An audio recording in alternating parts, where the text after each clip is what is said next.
Shqipëria po kalon një verë të pazakont politike.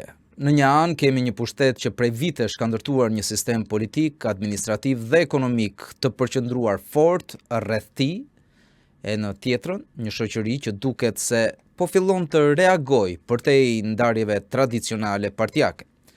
Protesta që zgjasin për javësh, qytetarë që dalin në rrugë për çështje konkrete, kundërshtimin ndaj reformës territoriale, reagimet për zjarre dhe menaxhimin e emergjencave, por edhe pyetjet që ngrihen për përdorimin e fondeve publike, po krijojnë një realitet të ri. Dhe ndoshta pyetja më interesante nuk është më vetëm nëse ky pushtet mund të rrëzohet, por çfarë ndodh me Shqipërinë në momentin kur kjo do të ndodhë.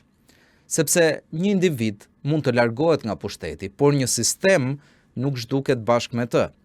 Kjo fjali e fundit ndoshta është edhe përgjigja një tranzicioni kaq të gjatë në Shqipëri dhe motivi pse populli ka humbur interesin nga proceset demokratike, sikurse janë votimet, dhe nga partitë politike. Në pikën ku ndodhemi sot, ndoshta duhej që opozita të rishpikte veten e të ofrojë kryesisht ndaj atyre që nuk e preferojnë atë pa harruar militantët e përhershëm. Në Partinë Demokratike, nga zgjedhjet, u prezantua sekretari i ri i burimeve njerëzore, por a do të mundet ai ta rigjenerojë partinë, të largojë kërminjt e t'i zëvendësojë me luan?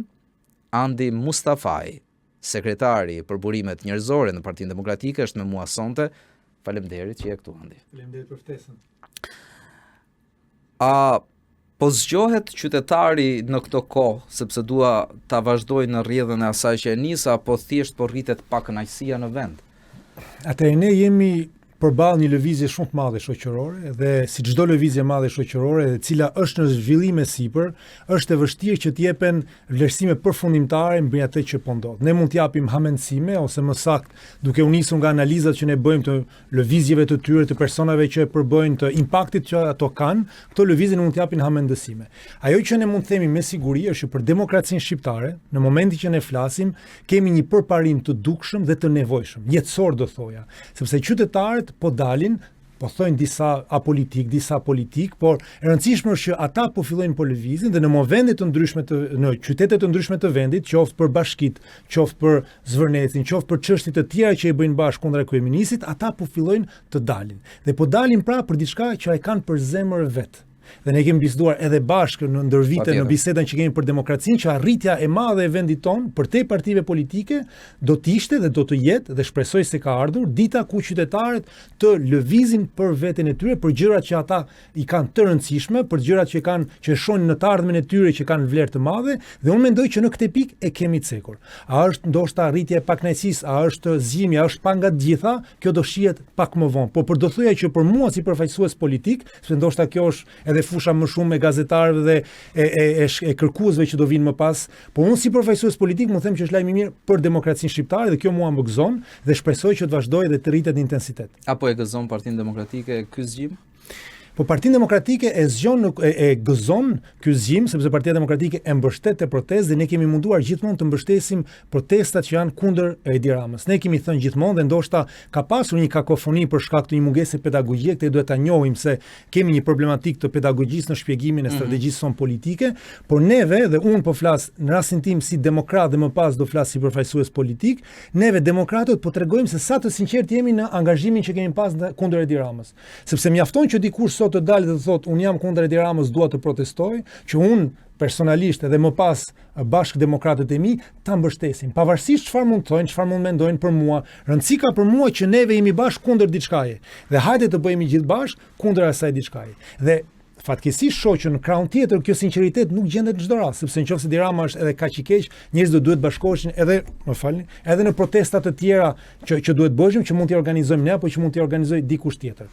Prandaj e bëra pyetjen, a është e gëzuar Partia Demokratike, sepse nga ajo që shoh unë nga jashtë, nga ajo që shohin shumë prej personave që ishin të pranishëm apo vazhdojnë të jenë të pranishëm në atë protestë që zhvillohet në bulevard, duket sikur thirrjet Berisha-Burg, për shembull, nuk i ka pëlqyer demokratëve dhe me demokratët nuk nënkuptoi kupolën drejtuese të partive, por mbështetësit e Partisë Demokratike, që ndiheshin keq sa herë që marshimi kalonte para selisë së Partisë Demokratike dhe aty hidheshin batuta nga më të ndryshmet.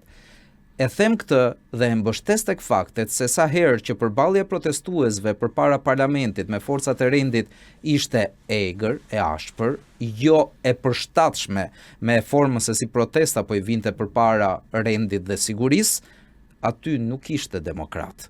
Dhe këtë ju asiguroj me plot gojë, sepse dukeshin qartë edhe fytyrat e pak personave pjesëmarrës. Në këtë kuadër, sa e zhgënjur është antarësia e PD-s nga pjesëmarrësit në tubim dhe a ndiheni keq që ndoshta nuk keni bërë më shumë për këtë protest? Atëherë, besoj se keni cakur tre tema të ndryshme, sepse unë mendoj se dalja përpara Selis, thirrja Berisha në Burg edhe protestat që ishin pak më të dhunshme përpara parlamentit janë tre çështje krejt të ndryshme. Unë dhe besoj demokratët e tjerë nuk na mërzit kjo Berisha në Burg që bërtasin disa nëpër protestë, sepse është shumë e thjeshtë të bërtasësh kundër diçka e një protestë, do ketë njerëz që do e ballafaqojnë dhe ne nuk presim në asnjë moment që të kemi një 100% popullsisë që të mbështesë partinë tonë apo kryetarin tonë. Janë gjëra që janë normale. Dalja përpara Selis është diçka tjetër, sepse është një provokim krejt I panevojshëm që mund të ndezi, le të themi, atë sedën ose atë pjesën e brendshme tonën si demokrat. Dhe janë këto dy ai ndaj, kurse për pjesën e protestave përpara parlamentit, përsëri neve, me sa kam kuptuar unë dhe me sa e shoh unë, kemi një protestë kryesore që bëhet çdo darkë, e cila ka një qasje të veçantë, dhe kemi protesta të tjera të organizuar nga grupime më të vogla që e përbëjnë protestën, por që nuk është koncepti I plot I protestës, sepse me sa kam lexuar dhe kuptuar unë, është një pjesë e grupimeve të grupit organizator që shkon para parlamentit, por ka disa grupime të tjera që nuk e përqafojnë këtë qasje të shkuarjes në parlament. Dhe në këtë drejtim ne gjendemi tek protesta që bën bashkë të gjitha grupet e ndryshme politike, apolitike apo që do bëjnë nesër politike, por nuk gjendemi tek ajo që përbëhet nga vetëm një pjesë e këtyre organizatorëve dhe në këtë drejtim unë nuk shoh një mospërputhje të qëndrimit. Kurse për sa I përket PD-s, që të rikthemi edhe një herë është pikë e rëndësishme besoj unë, ajo që është e sigurt është që protesta e rrit trysnin detyruese për ndryshimin e Partisë Demokratike. Dhe kjo është prapë përsëri diçka pozitive për vendin. Neve kemi kërkuar vazhdimisht, unë bëj shkrime ju e dini, kam bërë libër që kërkoj reforma të ndryshme dhe ka shumë demokratë që kërkojnë reformën e Partisë Demokratike, por duke pasur një protestë transformuese të shoqërisë shqiptare e përshpejton këtë proces, sepse arrit trysnin Partisë Demokratike që të shkojë më shpejt aty ku duhet të shkojë. Kurse sa I përket çështjes që neve në lidhjen tonë me protestën, duhet thënë dhe kemi thënë edhe këtë shpesh dhe them sa herë kam këtë mundësi, në një demokraci të shëndetshme nuk I takon një partie politike që të marrë drejtimin e protestave. Po kujt? I shoqërisë civile, sindikatave, OJF-ve, në çdo vend që paktën nuk kam studuar, partitë politike shërbejnë për të marrë një kauzë qytetare dhe për ta zmadhuar në nivelin e institucioneve dhe në nivelin e organeve vendimmarrëse për ndryshimin e jetesës së qytetarëve. Pa nuk ishte Partia Demokratike ajo që në fillim I doli kundër thirrjes së qytetarëve teksa tha që ne përkrajmë çdo lloj investimi të huaj dhe natyrshëm nuk jemi për thirrjet kundër këtij investimi që do të thotë një për sa kohë respekton ligjin. Po, për sa kohë respekton ligjin. Kjo ka qenë thirrja dhe neve kur përgatisim daljet mediatike apo fjalët kyçe që duhet kemi një parti politike, jemi shumë kujdesshëm me fjalët që zgjedhim. Dhe ajo e vërtetë e dieshme është akoma sot. Ne mbështesim çdo investim strategjik që respekton legjislacionin shqiptar dhe atë të Bashkimit Evropian, sepse neve pavarësisht se legjislacioni I Bashkimit Evropian nuk zbatohet sot drejt për drejt në Shqipëri, për shkak se kemi për synim të shkojmë drejt Bashkimit Evropian, sigurisht duhet marrim pak hapa përpara dhe mos ta shkelim atë. Andi e dinte shumë mirë që kjo nuk ishte në respekt të ligjit. Tani sepse Partia Demokratike është e para që e ka çuar atë anullimin e vendimit të 2021-shit, e ka çuar e para në parlament për ta hedhur poshtë. Nuk ka qenë pro votimit të tij dhe dihej qartazi që kjo protest nisi pikërisht për zonat e mbrojtura, për të cilat Partia Demokratike, përfshi këtu dhe investitorët strategjike, gjithçka që pasoi është kundër, apo jo? Janë disa gjëra, ligjin që mund të jemi kundra investitorëve strategjik është një gjë, por kjo e procesit të Zvërnecit është përsëri diçka që ishte tjetër. Jo, nuk është njëjta gjë, sepse detajet në atë moment që jemi fol nuk I kemi pasur detaj. Ju thoni që Partia Demokratike I kishte në rastin konkret të Zvërnecit, ne nuk e kishim. Për sa kohë që I kishin qytetarët dhe demokratët I kishin, apo jo? Në momentin që procesi I Zvërnecit, sepse në të kronologjinë e asaj që ka ndodhur atje, ju thoni që është bërë protesta për zonat e mbrojtura, nuk është e vërtetë. Në fillim për një investim në zonat e mbrojtura që nuk lejohet sepse çdo gjë u nis nga flamingot. Në fillim procesi manifestimi ka nisur nga persona që kanë pasur konflikte për çështjet e pronësisë. Pastaj është shtuar pjesa po kjo është kronologjia e vërtetë e faktit, konflikti që ndodh dhe personat që janë tërhequr zvar janë persona që kanë pasur konflikte për çështjen e pronësisë. Dhe unë motivim kanë qenë aktivistë kronologjia është që ka pasur konflikte për pronësinë, pastaj janë shtuar militantët e kauzave ekologjike dhe pastaj është përshkallëzuar në Tiranë në nivelin e Tiranës, ku aty në Tiranë janë përplasur persona që kanë pasur revendikacione, kërkesa politike nga më të ndryshmet, që edhe një herë disa lidhen me Zvërnecin, disa lidhen me çështjen e pronarëve, disa lidhen me pakënaqësi që kanë pasur ndaj kryeministit, ato kanë bashkërenduar veprimin në Tiranë. Për në këtë kronologji është e vështirë të thuhet, ju thoni që e dini, unë nuk e di për shkakun që e di ka Partia Demokratike. Unë informacionet që kam unë dhe në momentin që kam qenë unë, kjo ka qenë linja që në momentin që ne do e shohim, që do e dim, sepse kërkohet një reagim, është e vështirë reagimi, sepse ti duke bërë një reagim të shpejt, mund të sjellësh gabime. Reagimi i shpejt është gjithmonë ligji. Është gjithmonë që ne informacionet që ne kemi, derisa të marrim informacionin e kundërt, mbasi erdhën informacionet e kundërt që lajmet u bën pak e pak publike, atëherë Partia Demokratike përsëri në të njëjtën linjë mbeti në mbështetjen e procesit, që është procesi i lishëm, që është pra në këtë rast shkelja e ligjit dhe mbështetja e protestuesve. Kjo është kronologjia që unë njoft paktën. E drejtë, por kronologjia që në perceptimin tim gjykoj është që Partia Demokratike apo çdo parti parlamentare e di shumë mirë se çfarë ndodh në këtë vend. Për sa kohë që janë të pranishëm në atë kuvend, ngren kartonin e kuq apo jeshil qoftë ai përballë çdo propozimi që vjen kryesisht nga mazhoranca. Dhe nëse flasim për investime strategjike, për zonën e Zvërnecit, jo për ishullin e Sazanit në këtë rast, se prandaj kjo është pjesa që ndoshta nuk duhet të ngatërrohemi. Kur flasim për zonën e Zvërnecit, që dini mirë se për çfarë zone bëhej fjalë, Partia Demokratike ishte e para që kishte njohuri mbi atë që pritej të ndodhte aty, sepse e kishte denoncuar më herët. Kjo është çështja. Çështja e pronave me investimit që ka pasur për zotin Kushën nuk ka qenë e denoncuar nga Partia Demokratike. Edhe një.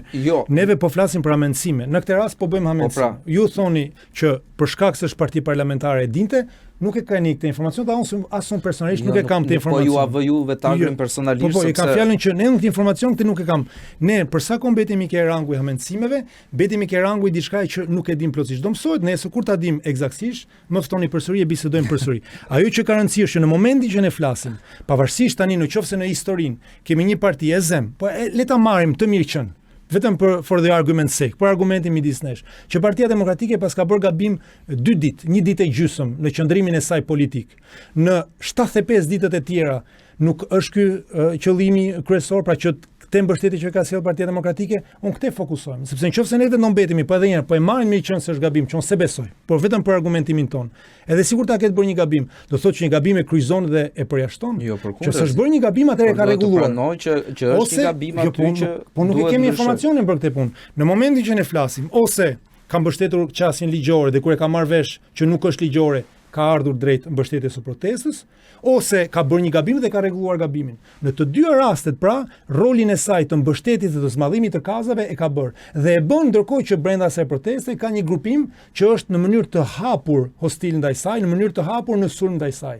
Tani, nëse neve do të mbështetemi tek 1 ditë e gjysmë apo tek 75 ditë, edhe ke 100 ditë të tjera, 300 ditë të tjera që do vinë, unë preferoj ta shoh këtë qasje. Dhe qasja është e rëndësishme sepse një parti politike duhet të lejohet nëse gabon, po e marrim rastin më të keq se ka gabuar, duhet të lejohet ta rregullojë gabimin e vet. Përndryshe, edhe unë si përfaqësues do bëj shumë gabime dhe do ftoni edhe për gabime të tjera që do bëj në të ardhmen, është e sigurt. Unë mezi po e pres atë që ju të bëni gabime dhe t'ju ftoj këtu pikërisht për ato gabime.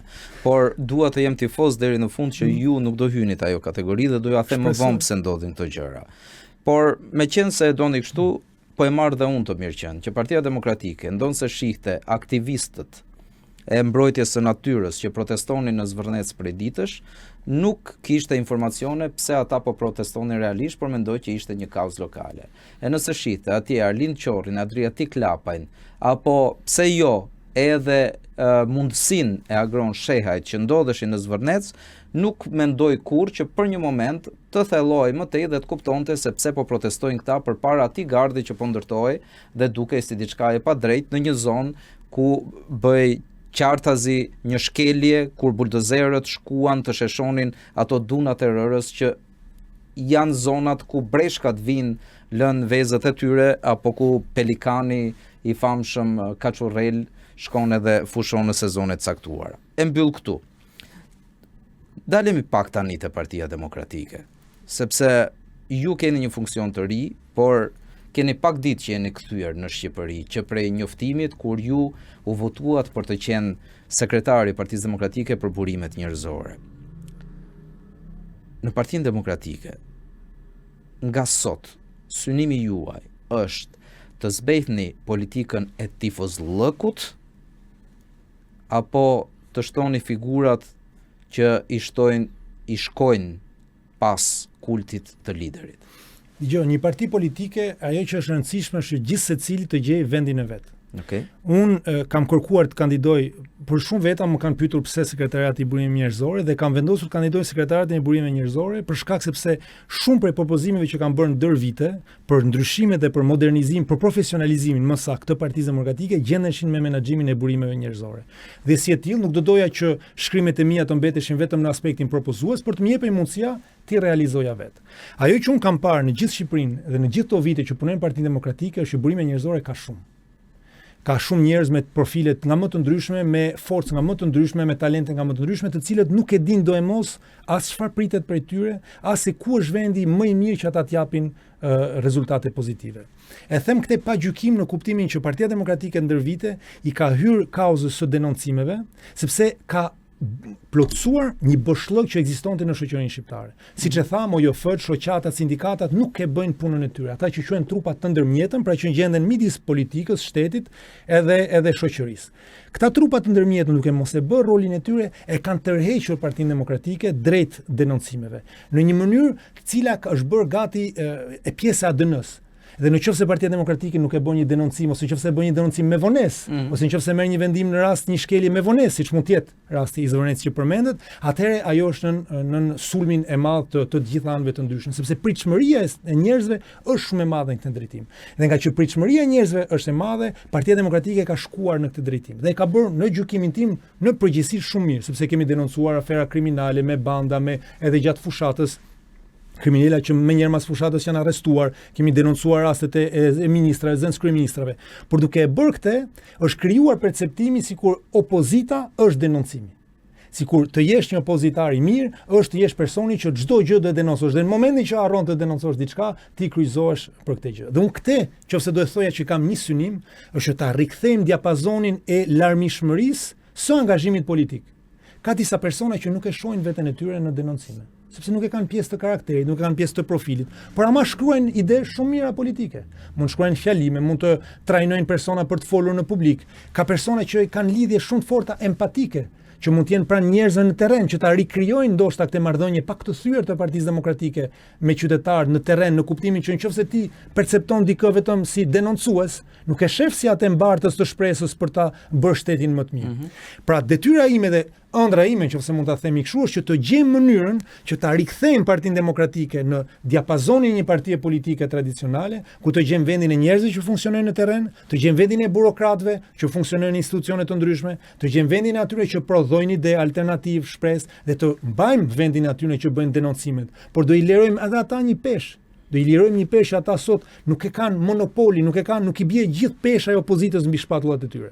Duke bërë këtë, duke vënë gjithë secili në vendin ku ndjen veten më të mirë, atëherë ne do mundojmë të japim Partinë Demokratike të fituese, shpresdhënëse për shqiptarët dhe të jetë e aftë për drejtuar nesër vendin, sepse unë ju asiguroj që vetëm me persona që denoncojnë nuk drejtohet vendi, sepse energjia që akumulohet është një energji negative, një energji shkatruese, sepse unë do shkoj kundër diçkaje. Unë do kaloj 10 vite kundër Edi Ramës. Po kur ti ke Edi Rama, do miki ai faktor, do miki ai zjarri që unë kam 10 vite që punoj. Atëherë ndoshta s'do jemi aftë ta ndërtoj atë Shqipërinë nesër. Ndaj duhen gjithë kjo pasuri e burimeve njerëzore. Kur ti ke Edi Rama, më pëlqen kjo gjëja, por ju thoni gjithashtu që nuk mjafton vetëm rrëzimi i Ramës. Çfarë duhet rrëzohet bashkë me të? Unë besoj se do vi një ditë ku rrëzimi i Edi Ramës, sado i vështirë na duket sot, do i kujtojmë si diçka më të thjeshtë që kishim për të bërë. Edhe kjo është diçka e rëndësishme sepse ajo që ekziston në Shqipëri është një sistem. Edi Rama ka ndërtuar një sistem që e mban në këmbë kaq fort, kaq gjatë, sepse nuk duhet të gabohet askush në forcën që ai ka pas, në djallëzinë që ka pas për të ngritur një sistem me shumë shtylla që e mbajnë atë në këmbë. Dhe Edi Rama, pavarësisht është arkitekti, drejtuesi i këtij sistemi, është vetëm një person. Dhe sistemi në histori, sistemet kanë treguar që kanë krijuar rezistencën e tyre, kanë krijuar atë lidhjet e tyre jo vetëm me kokën, po edhe midis shtresave të ndryshme të sistemit. Cili është sistemi më rrezikshëm që ka ndërtuar ai? Ai sistemin e rrezikshëm e ka ndërtuar që ka zhdukur personat që mendojnë, duke i zëvendësuar me persona që zbatojnë pikë pari, që e lidhin fatin e tyre me ekzistencën e një regjimi dhe të mbështetur në rastin e nevojshëm, në rastin ekstrem nga banda dhe kriminaliteti. Banda dhe krimi nuk do ndalojnë së funksionuari se urzohet Edi Rama. Nuk do bëjnë të nesër njerëz të ndershëm dhe thonë nuk do e bëjmë me këtë kriminalitet. Ndaj ata do vazhdojnë të rezistojnë. Dhe degëzimet që ata kanë për shembull në shoqëri, në për fshatrat e ndryshme shqiptare, në për zonat të varfra shqiptare janë degëzime reale, ku ata pak e nga pak ndër vite janë munduar të zëvendësojnë shtetin. Tani ne të gjithë e dimë sepse funksionojmë pak në një shoqëri skizofrenike, sepse dalim në për televizion e flasim për ide të mëdha, ndërkohë që realiteti që e dimë dhe kemi parë gjithë në terren është që ka banda kriminale që paguajnë operacione për persona që janë të smur, që vinë dhe i ndihmojnë familjet për të krijuar këtë lidhje që ata kanë me njëri tjetrin. Dhe kjo lidhje klanike është një lidhje e cila kalon funksionimin e shtetit shqiptar, sepse ne mundohemi të vendosim rregulla funksionimi perëndimore, të institucioneve të mirë menaxhuara perëndimore, ndërkohë që në degën, në qelizën e fshatit, ose kur them fshatit, zonave rurale, zonave më pak të banuara, funksionon në mënyrë shumë të madhe funksionimi klanik. Këto lidhje janë shumë të vështira për të thyer, e do jenë shumë të vështira për të thyer. Dhe në fakt dilema e madhe nëse i gjejmë njeriu të karrigën apo karrigës njeriu ka qenë një ndër shtyllat e fjalimeve të Edi Ramës kur ishte vetë në opozit. Por a nuk mendoni ju që sistemi më i rrezikshëm që ka ndërtuar ky Edi Rama është reforma zgjedhore? Reforma zgjedhore është mjet.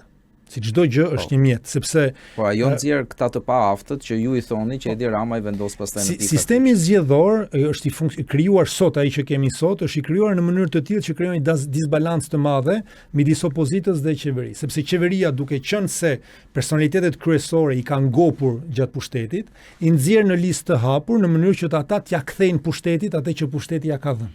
Edhe i mundson që nëpërmjet listave të mbylluar të ripërtëri veten. Gjë që është krejt e kundërta e opozitës, sepse opozita nuk ka çfarë të ndajë. Edhe është detyruar të përdor listën e mbyllur në të kundërt për të dhënë, si më thënë, për t'ia kthyer personave që kanë qenë besnik ndaj saj, dhe përdor listën e hapur, është e detyruar për rigjenerimin e elitave. Pra, sistemi është në mënyrë të tillë që krijon një disbalancë ku pushteti përfiton 2 fish, kurse opozita është e pëson 2 fish. Por kjo përsëri them mbi 18 në çfarë kuptimi, sepse ka fitore dhe fitore brenda regjimeve. Sigurisht fitoria kryesore do ishte fitoria e zgjedhjeve, por ka goditje që mund të jepen regjimit, sepse edhe tjetërsimi i votës mund të ndodhi deri në një farë pike. Po marrim 20%, nuk e di shifrat e sa ka studime për këtë pikë, po nuk mund të tjetërsohet mbi 20-30% sepse bëhet diçka e cila është e pa mbajtshme publikisht. Pra nëse arrihet edhe barazimi ose rreti afrohet barazimi, është një humbje që është kundër regjimin. Dhe neve, përpara se të fitojmë, duhet të krijojmë dyshimin tek regjimi. Dhe këtë nuk arrim dot ta krijojmë, nuk arrim dot të krijojmë çarit, thyrjet e para, sepse kemi një dëshirë kaq të madhe për shkuar ke pika e fundit. Dhe kjo është edhe një kritikë që unë kam bërë protestës, kuptimin kritik propozuese. Duam të shkojmë menjëherë tek pika e fundit e një rrugtimi kundër një regjimi. Po përpara se ta mundësh një regjim, duhet krijosh një bindjen tek qytetarët, por edhe tek regjimi se mund të humbas. Dhe në momentin që jemi sot, regjimi nuk ka asnjë dyshim që nuk mendoni ju që me një reformë të re territoriale, më të drejtë, qytetarët ndoshta nuk do frymëzoheshin më shumë për të marrë pjesë në votime dhe kjo ndoshta do sillte rrëzimin e regjimit dhe regjimeve bashkë? Ndoshta. Dhe meqense jemi këtu, a nuk gjeni ju faj sërish tek Partia Demokratike edhe për këtë kod zgjedhor që në 2008 ju kujtoj që ishte në pushtet, ishte mazhoranca asaj kohe dhe ra në kurthin e Edi Ramës, nëse mund ta quajmë kështu? Unë gabimet e Partisë Demokratike ose si përfaqësues që jam i shpalos në strukturat e brendshme. Është diçka që është logjike sepse ne kemi një funksionim hierarkik, edhe ajo që është e sigurt është që edhe në shtëpinë time me prindrit e mi, me fëmin tim nuk bim gjithmonë dakord, por kam në paraqitjen e shpalosjen e pakënaqësive ata bëhen brenda strukturave drejtuese. Në këtë drejtim të gjej fajet e Partisë Demokratike nuk është ndoshta vendim, nuk është ndoshta momenti. Ju keni mendimet tuaja për këto faje, unë ato që dua të përqendrohemi më shumë tek aspektet atë gjëra që mund të ndryshojë, aspektet e pozitivitetit. A mund të kishte tani faktualisht çdo gjë që nuk përfundon me sukses është dështim dhe si dështim është gabim. Nëse do ta marrim në botën absolute, nëse unë nuk fitoj një ndeshje, e kam humbur, pra është një dështim, kam një faj sepse kam munguar në përgatitjen time ose nuk kam qenë i saktë në gjuajtjen e fundit. Dhe në këtë drejtim, nëse marrim krejt objektivisht, sigurisht që ka faj. Por ajo që është rëndësishme është që ne të gjejmë rrugën për të rregulluar këto faj, për të rregulluar këto gabime nëse kanë ndodhur, ose për të përmirësuar gjërat që janë për të qenë shumë të bukur. Nëse unë nuk e kam fituar, e kam humbur. Po. Po si është e mundur që Partia Demokratike nuk e pranon që i ka humbur zgjedhjen? Po, sepse mund të t'i vjedhin zgjedhjet. Sepse ne këtu ne futemi sepse tek pjesa e fjalëve ka sigurisht ju e kapët tek një element që është pjesa e fjalëve, por edhe kur ti vjedhin zgjedhjet ti ke humbur zgjedhjet. Nëse duam ta marrim në botën absolute. Unë prandaj u ktheva në origjinën e idesë. Neve në detyrën që kemi pasur, në atë që kemi parë në gjithë Shqipërinë, unë tani kam qenë gjithë Shqipërinë, ju dini kam qenë zëdhënës i fushatës elektorale, kam parë me sytë e mi se si tjetërsohet vota. E kam parë me sytë e mi se çfarë bëhet me patronazhistët, me administratën që se mos i kthehemi se janë çështje që janë parë. Po, ju keni patronazhistët tuaj në një farë forme që nuk operojnë në të njëjtën matricë, por pra bëjnë të vetën. Absolutisht jo. Patronazhimi ka një keq kuptim sepse prandaj Edi Rama në propagandën që ai ka e luan me një pjesë të vërtet për ta çuar te gënjeshtra e tij. Në kuptimin e patronazhimit, ku ti ngarkon një përfaqësues të partisë për të munduar dhe hulumtuar mbi qytetarët e zonës ku banon, kjo është diçka që ekziston dhe nuk e ka kritikuar njëri. Problematika është që patronazhimi në Shqipëri bëhet duke u bazuar mbi të dhënat shtetërore. Kur dosja Excel doli me 900.000 dhënat e qytetarëve, patronazhisti i Partisë Socialiste merr të dhënat e administratës tatimore, të dhënat e administratës së Ministrisë së Brendshme. Ka gjithkush sot. Nuk i ka të di rrogat eksakte se ku punojnë njerëzit, të di targat e makinave. Nuk i di të përditësuar apo targat i din, numrat e telefonit i din. Por në funksionimin po jo nuk është ato dokumente qarkullojnë në treg, nuk është puna se janë sekrete më sot. Po përdorimi, atë nëse ne po themi që diçka jashtëligjshme bëhet dhe është normale, atëherë nuk mund të jemi dakord. Jo, po duhet ta pranojmë që bëhet. Kur administrata shtetërore shqiptare nuk kryen rolin e saj të mbajtjes së informacioneve, po jep ato në përdorim të një partie politike, kjo është një shkelje e barazisë në garë dhe kjo jep një mundësi atyre që do të trystojnë përsëri njerëzit. Sepse nëpërmjet këto informacione, pastaj se këto informacione kanë shkuar gjithsesi, kjo është i gabimi i dytë. Pra është një zmadhim i gabimit fillestar, sepse shteti ka për detyrim të mbrojë dhënat e qytetarëve shqiptarë. Po, por kemi marrë çmimin e parë për sigurinë kibernetike. Po. 2 kapituj po i lëm pas. Kthehemi tek ju, sepse jo më kot ju mora sot këtu, përfitova edhe nga rasti që ju gjeta në Shqipëri, por se e kam ndjekur aktivitetin tuaj që prej fillimit, dhe nëse më lejoni ta them publikisht, demokratët kanë bërë të vetmin votim të mirë në këto zgjedhje ndoshta, që unë jap mbështetjen si jo demokrat tek emri juaj. Dhe dini pse? Sepse ju jeni i pari që në brain gain, atë që ju krijuat, ju kam parë se si i jepni të meritat gjithkujt dhe mundësinë të shpaloste idet dhe vlerat çdo kush. Në momentin që ju e përmbushët misionin tuaj dhe e dorëzuat postin e kryetarit, parë se si organizuat zgjedhjet në mënyrë që ai posti kalonte Tedi Koplikut me vot, pa ndërhyrje edhe pa sugjerime. Kur ju pashtë angazhuar me Partinë Demokratike gjatë fushatës, ndonse mendova që u bët pis dhe nuk morët pas atë që meritonit, prape justifikova çdo gjë sepse pash që ajo ju dha forcë që ju të shtrydhnit fort ato dije tuaja dhe t'i konkretizonit në një libër lulebor. Dhe të gjitha këto bashk, shumë ide që keni postuar në rrjetet sociale, për formën se si Partia Demokratike mund të rigjenerohet, ripërtërihet, thonë ju sot, mund të eci përpara, të përballet me këtë mazhorancë që ka ndërtuar këto sisteme që ju thoni janë të këqija, janë në forma nga më të ndryshmet, por që çdo kush ka të drejtën në fund të ditës ti përjetoj ndryshe nga ajo që thoni ju, askush më mirë se ju nuk mund ta bënte këtë rol të burimeve njerëzore. Por sot, Andi Mustafaj, unë kam një dilemë të madhe. A do ju lëm ta çoni përpara atë që e keni bërë deri më sot me pathos, apo duhet ta kuptojmë nëse në një moment ju shkëputeni se nuk ishin motive personale? A do ju lën? Tani, në eksperiencën time, se njeriu është gjithmonë i prirë të në mënyrë natyrore të niset nga eksperienca e vet për ta gjykuar të ardhmen që mund ndodhin. Mu deri më sot më kanë lënë bëj çdo gjë.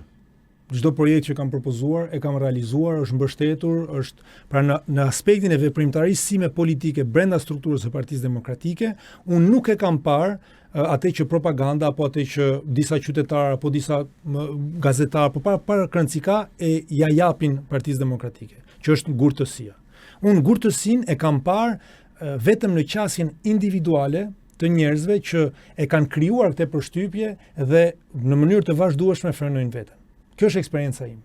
Deri më sot edhe një 100% të projekteve kanë qenë disa projekte le të themi pak ndryshe, kemi hapur dyert e selis ku kemi futur njerëz pa ditur çfarë parti ishin duke prezantuar artin e tyre, pikturat e tyre, kemi kushtuar në përgjithë Shqipërinë me Brengjenin, kemi bërë libra të ndryshëm, pra në veprimtarinë si funksionar i partisë, unë nuk kam qenë kur i bllokuar për asgjë. A do vazhdoj kjo, vetëm e ardhmja duhet t'rregoj. Por e kaluara më jep shpresë që nuk do ndodhi, sepse për sa kohë vjen me një projekt, vjen me punë, në vlerësimin tim është përqafor. Dhe shpresoj që të vazhdoj edhe një herë. Ajo që është e sigurt është që për te Partisë Demokratike, dhe kjo është diçka që është e përgjithshme në shoqërinë shqiptare, ekziston kjo gjë që nuk bëhet gjë, nuk ndodh gjë. Pa rëndësika, nuk bëhet gjë, nuk kam ndryshuar gjë, dhe unë nuk i kam parë, unë i pyes gjithmonë këta njerëz dhe ju ftoj t'i pyesni çdo herë që keni mundësi dhe në rrjetet sociale, por çfarë keni kërkuar të bëhet që nuk është bërë? Po çfarë keni bërë ju? Sepse edhe këtu jap një saksim. Ata do thonë, nuk kam thonë që filani duhet bëj diçka. Po jo, çfarë ke dashur të bësh ti që nuk të është lejuar? Çfarë, edhe përgjigjja në shumë të rasteve është nuk kanë. Sepse propozimet që vijnë janë propozime që duhet i bëjnë tjerët. Duhet i bëjmë ne.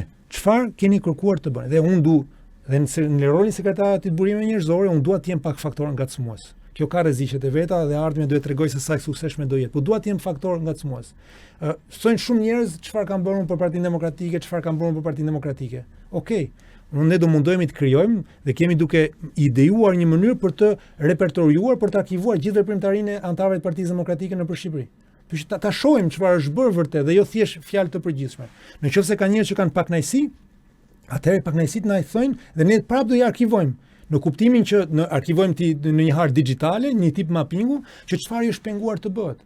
Sepse unë kam shumë të vështirë të kuptoj në debate, jo në gjitha, se sigurisht e Partia Demokratike ka gabimet e veta dhe një mos të rikthehemi kësaj, por në shumicën e rasteve unë nuk e kuptoj se çfarë është penguar personaliteteve ndryshme, përveç se sa vendosja në një karrike. Edhe këtu është ajo pjesa, rikthehemi tek ajo që thatë ju që ndoshta unë nuk mora atë që meritoja. Çdo parti politike që mendon vetëm për 140 vende deputetesh është parti që është nisur humse. Sepse do thotë që nuk e sheh venden më tej se sa parlamenti. Dhe neve këtë mentalitet duhet ta ndryshojmë Partinë Demokratike. Unë e vërtet nuk arrita atë objektiv që kisha personal të isha në listat e deputetëve, por objektivi madhor i mundjes së Edi Ramës dhe i ndërtimit të Shqipërisë mbetej aktual. Atëherë u përqendrova dhe i dhash më shumë forcë vetes për të arritur atë objektiv madhor. Por nëse ne kemi një parti ku të gjithë shpresojnë të bëhen deputetë dhe në momentin që nuk bëhen, krijojnë këto pakënaqësi dhe krijojnë këto vorbulla të mëdha mediatike, atëherë do thotë që në fillim në zanafill ne nuk mendonim se mund fitonim.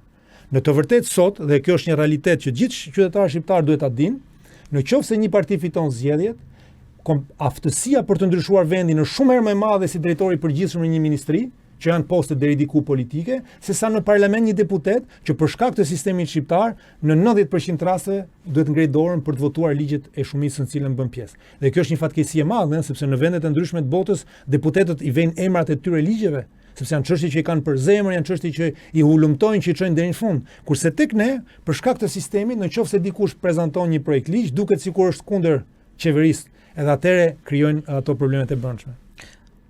Andi, ju si sekretari i burimeve njerëzore, a mendoni që në burimet njerëzore të PD-s Myslim Urrizi është një vlerë? Unë nuk flas asnjëherë për emrat përveçëm, deri më sot s'kam folur dhe nuk do flas sepse... A do merreni ju me emrat përveçëm tani? Unë do mundohem, është herët akoma. Unë do mundohem që Jo, a është ky roli juaj thjesht është roli është një rol për të shkruar, në opozit postet nuk kanë kuptim përveç kuptimit që atyre u jepen në funksionimin e tyre. Kur i takon burimeve njerëzore, besoj që ne kisha në kuptimin që për kufizimi i rolit është duke u shkruar.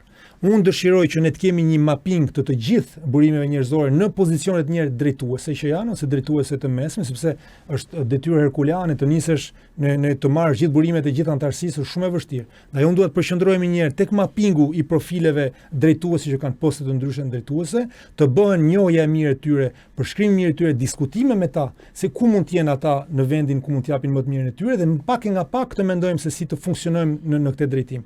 Por të nisemi, ndërkohë që unë po mendoj sot të vendos piketat e përgjithshme të funksionimit në emra të përveçshëm, besoj se vetëm sa do të zvoglote shumë herët, ndoshta më herët se ç'duhet punën time në këtë sekretariat. Çfarë do thotë për ju njeriu i dur në vendin e duhur? Njeriu i dur në vendin e duhur është njeriu që partia ka arritur të identifikojë forcat e veta në mënyrë që ta vendosë aty ku këto forca të shumëzohen në mënyrë proporcionale, por edhe të njohë dobësitë e veta në mënyrë që ta mbrojë atë nga dobësitë e veta. Po marrim një shembull që një person mund të jetë edhe një herë shumë i aftë për të shkruar, por jo i aftë në komunikim, nëse e nxjerr në mediat kryesore të vendit, atëherë do krijohet kjo ide se Partia Demokratike ku nuk ka njerëzit e dur. Dhe një lloj ose në protestë, nëse marrim në drejtimin e një proteste, persona që nuk kanë oratoria, po përpara njerëzve në terren, njerëz që nuk kanë empati, këto krijojnë thyrje të ndryshme. Ndaj, mendoni ju se media në Partinë Demokratike ka funksionuar si duhet deri më sot? Në ç'kuptim media? Departamenti i medias. Po nuk mund të jap vlerësime për unë besoj se në përgjithësi ajo që ka ndodhur përpara në kohën e Zotit Basha, ajo që unë ditë me siguri është që të dilje në media është diçka temase e vështirë. Ka pasur një kontroll të plot të personave që dilnin dhe ka pasur një trysni mbi përfaqësuesit e Partisë Demokratike, nëse dilje si përfaqësues i Partisë Demokratike pa pasur. Edhe Partia Demokratike e mori një vendim të tillë. Dhe po flasim para një viti. Kur neve që nuk pranuan të dilnin në studio televizive nuk është një gjë për saktësoj atë që po thoje, nuk ishte kjo.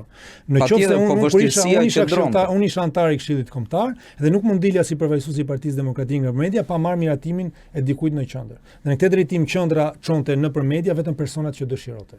Me rithemelimin kjo gjë ndryshoi plotësisht. Dhe zyra e medias, filozofia e zyrës medias ishte që ne do i çlirojmë energjitë e demokratëve dhe gjithë secili mund dalin në media. Kjo sigurisht krijoi problematika të tjera që ishte jo mungesa e njësimit të mesazhit politik, ndoshta pak kakofoni në përshkrimin e strategjisë, por unë isha më shumë drejt kësaj ideje që të çlirojmë energjitë. Tani ja duhet që të kalojmë në një vit të mesme ku këto energji të sigurohemi për shembull që mesazhi politik të përçohet siç duhet të jetë, që të bëhet pedagogjia e strategjisë son, edhe kjo duhet ndodh. Por unë preferoj të kemi një zyrë media sot që jep një liri të madhe demokratëve të flasin, që nuk e ngurtson aftësinë e tyre për të dalë në media, sesa një që nuk lejonte të dilte ose kisha drejt të dilja, po jo si përfaqësues i Partisë Demokratike, që në vetvete ishte një çmendërim vete sepse unë mira keq ndër vitet 10-15 vitet e fundit gjithë dinë se flas si demokrat dhe jo si qytetar. E mbaj me gjë t'ja them që mund t'ju tregoj televizioni kush është shkruar aktivist. Patjetër. Nuk isha drejt thoj, unë Andi Musaj aktivist, sepse nuk isha drejt të thoja. Po kanë qenë televizionet tregojnë mbas emisionit. Po jo, mund ta thoni se nuk i kemi të fsheta logot në këtë program. Cilat janë 3 veprimet e para që bën Andi Mustafaj në këtë rol? Veprimi i parë është për kufizimin e strategjisë, ku unë shpresoj që të kemi një strategji në disa shkallë veprimi, ku e para është shkalla e brendshme e funksionimit të sekretariatit, se çfarë duam të bëjmë neve brenda sekretariatit, dhe kjo është me 3 tema të mëdha që është njohja, shpërndarja dhe vlerësimi. Duhet që të jemi njerëz të aftë të njohim mirë këto burime që thash janë burimet ose drejtuese ose që kanë ambicie drejtuese të partisë. Njohja nuk kupton edhe një herë vendosja profileve, kuptimi i tyre, forcat dhe dobësitë, diçka që është krejt klasike në funksionimin e burimeve njerëzore të çdo partie apo kompanie në botë, se një kompani apo një parti dëshiron të ketë një mapping të qartë dhe jo thjesht në kokë apo në mendje apo në kujtesën e njerëzve të drejtimit saj. Më pas është ajo që tham shpërndarja, se ku mundet, se si mund të krijojmë rrjetin e funksionimit që gjithë secili të jetë në vendin e dur për të më të mirën e vet, edhe pjesa e tretë, vlerësimi, kjo është ajo faktori ngacmues, ne duhet të dalim nga kultura e mos vlerësimit të performancës sonë. Unë i pari e gjithë demokratët duhet vlerësohen në kuptimin e mirë të fjalës, sigurisht, sepse edhe një vlerësim të mundson të jesh më i mirë në të ardhmen, që të përmirësohesh dhe të dish se ku mund të funksionosh që Partia Demokratike nxjerrë sa më shumë prej teje, sepse funksionimi i partisë është i funksionimi një ku bashkohet një ambicie personale, një individi, e një ambicie personale mund të jetë edhe e përgjithshme që Shqipëria të jetë vend më i mirë, por mund të jetë edhe personali që dëshiroj të arrijë diku te kuptimin politik, pra bashkohet ambicia personale me kauzën e madhe të partisë, pra që na bën të gjithëve bashkë. Dhe ky pra kjo nënkupton këtë vlerësim. Më pas në komunikimin e jashtëm është ajo që u thash, përsëri duhet kemi, unë dëshiroj ta krijoj këtë database-in e madh të aktiviteteve të veprimtarive të demokratëve në Shqipëri. Neve sot militanti i partisë është i përqendruar tek denoncimi, duhet ta thyejmë këtë qasje, duhet kemi mundësinë që t'i themi nëse ke bërë një aktivitet, një veprimtari, na e çon vetë qendrës dhe ne do e mundsojmë ta shpërndajmë, por edhe ta njohim saktë në përgjithësi.